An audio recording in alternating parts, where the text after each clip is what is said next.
14 साल से भगवान की भक्ति के लिए समर्पित प्रभात फेरी में प्रसिद्ध कथावाचक बिपिन बिहारी महाराज शामिल हुए और श्रद्धालुओं को संबोधित किया। साथ ही नसीहत दी, भक्ति दिखावे के लिए नहीं है, भगवान की प्राप्ति का साधन है। बुंदेली में कथा कर भगवान का गुणगान करने वाले प्रसिद्ध कथावाचक विपिन बिहारी जी आज सुबह श्री राधे राधे प्रभात फेरी मंडल में शामिल हुए और भक्ति का दिखावा न करने की नसीहत दी। अपने अनुभव से महापुरुषों से सुनी हुई बातों के आधार पर भगवत प्राप्ति निरंतर भजन कीर्तन नाम जप से होती है, जो ईश्वर के निकट जाने का प्रमाण है। फोटो में लग जाए भरिया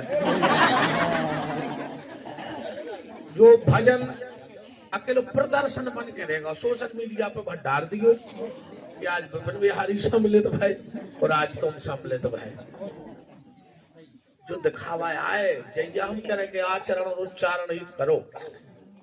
कौन को बताने, कौन से प्रमाण पत्र चाहिए?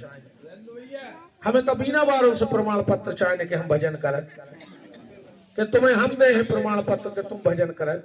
प्रमाण पत्र तो राधा रानी दे हैं और उन्हें देख लो, दिखाने की जरूरत नहीं है। जो छप जाता है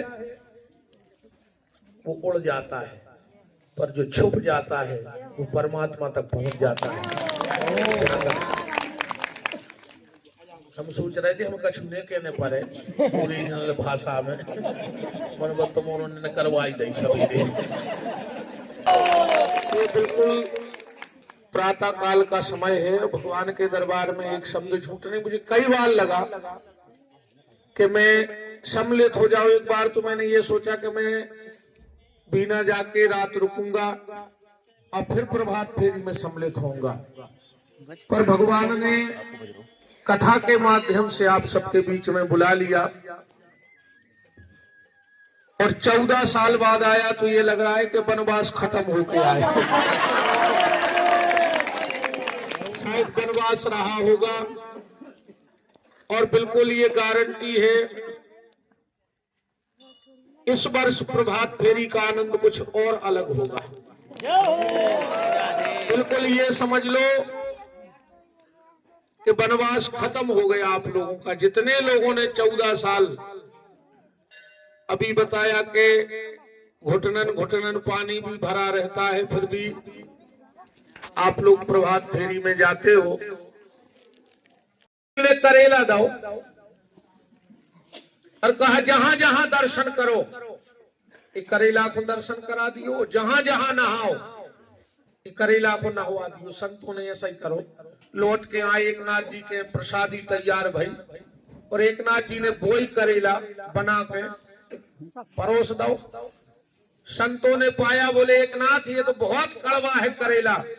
बोले गुरुजी जो बोई करेला आए जो पूरे तीरथ करे आओ है और पूरे दर्शन करे आओ, पर है कराओ को कराओ क्या मतलब न करो? बताओ क्या मतलब निकलेगा?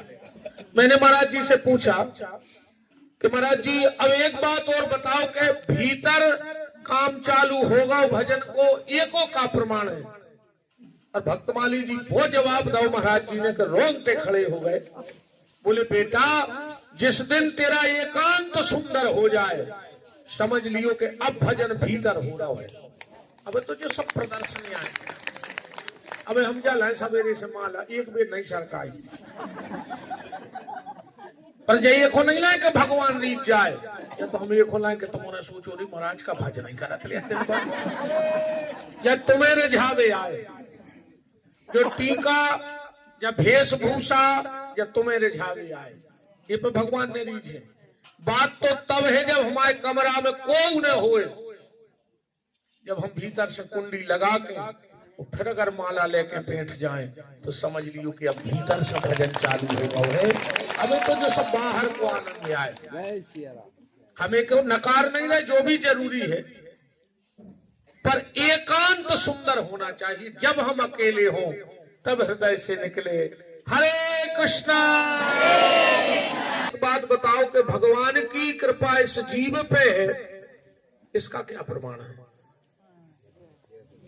भगवान की कृपा इस जीव पे है, इसका क्या प्रमाण है? हम कैसे माने कि हम भगवान के बहुत निकट आ गए? हम कैसे माने कि भगवान हमें अपना बनाना चाहते हैं, हम कैसे माने कि भगवान हमें अपने चरणों की भक्ति प्रदान करना चाहते हैं। और महाराज जी ने जो जवाब दिया, बोले बेटा तुम्हारी उम्र तो नहीं लग रही जितनी बड़ी बात तुमने पूछ ली है, पर जवाब सुन लो। हमने कहा बताओ महाराज जी। बोले बेटा भगवान की कृपा इस जीव पे है, इसका ये प्रमाण है कि अगर तुम्हारे मुंह से भगवान का नाम निकल रहा है तो समझ लेना तुम भगवान के सबसे निकट हो। दुनिया में एक कर्ज ऐसा है जो दुनिया में कोई नहीं चुका सकता, और वो है मां के दूध का कर्ज। पिता का कर्ज पुत्र पिता को मुखाग्नि देकर, कंधा देकर, तर्पण करके, श्राद्ध करके चुका देता है। जब पुत्र अपना पूरा कर्तव्य पिता के प्रति जो हमारे शास्त्रों में पुराणों में कहा गया है, तो पुत्र पितृ ऋण से उऋण हो जाता है। पर मैं चैलेंज करता हूं, कोई मुझे लिखा बताए कि माता के दूध का कर्ज कैसे चुकता है। वो नहीं चुक सकता, पर उसका ब्याज चुक जाता है। अगर व्यक्ति प्रभात फेरी में जाता है तो ब्याज चुक जाता है। मूल तो कहीं से कहीं तक नहीं चुकता, पर मूल चुकाने का माध्यम है। और मां कौन है? मां भक्ति है। मां कौन है? मां समर्पण है, मां त्याग है, मां तपस्या है, मां आराधना है, मां पूजा है, मां उपासना है। जो जो लोग प्रभात फेरी में जा रहे हो, जो प्रभात फेरी की यात्रा में चलेगा, जागेश्वरी उसे कभी कष्ट की यात्रा में नहीं चलने देंगे। भगवान करे आप लोग प्रभात फेरी में चले, कभी किसी और कष्ट की यात्रा में न चले।